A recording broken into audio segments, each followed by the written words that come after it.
The civil war in Syria is one of the most important, complicated, and misunderstood issues on the planet right now. Few Americans know more about it than Robert Ford. He is the former U.S. ambassador to Syria, and he's in town to speak to Orange County World Affairs Council tomorrow night. But first, he's with our Alex Michelson in studio right now. Thank you very much, Ambassador Robert Ford. Thank you so much for being with us. It's an honor to have you here. So there's so many misconceptions about Syria out there. What are the biggest misconceptions about Syria, and what's Bashar al-Assad actually like as a person?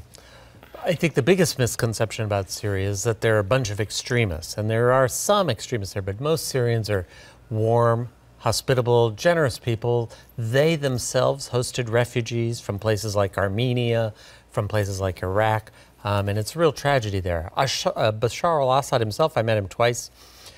He's as tall as you, Alex, and he speaks fluent English, very personable, but when I raised human rights with him, he got quite angry at me and started yelling at me.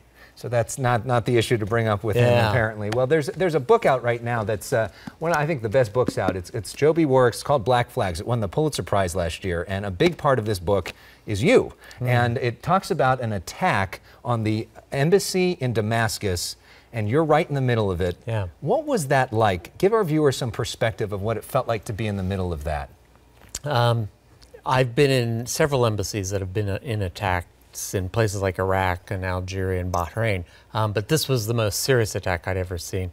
We actually had dozens of men break into the embassy and get right up to the doors of our offices. We had to call in our Marine security guard, who are highly trained, extremely capable Marines, and we literally had guns pointed in case they broke down the last door. The last door, thankfully, held, and so we didn't have to open fire. But if that door had collapsed, we certainly would have had bloodshed. I mean, what's going through your mind when that's happening?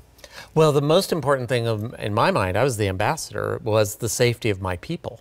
And also, we have to protect, the secret equipment, the secret files, and all of that. And we don't want a repeat of what happened in Iran in 1979.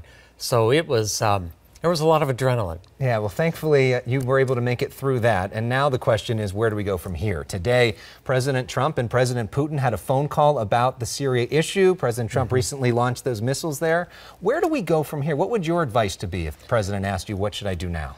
Well, I think the most important thing is for the Russians to stop giving Bashar al-Assad a blank check to use chemical weapons, a blank check to drop barrel bombs, a blank check to bomb hospitals, schools, etc.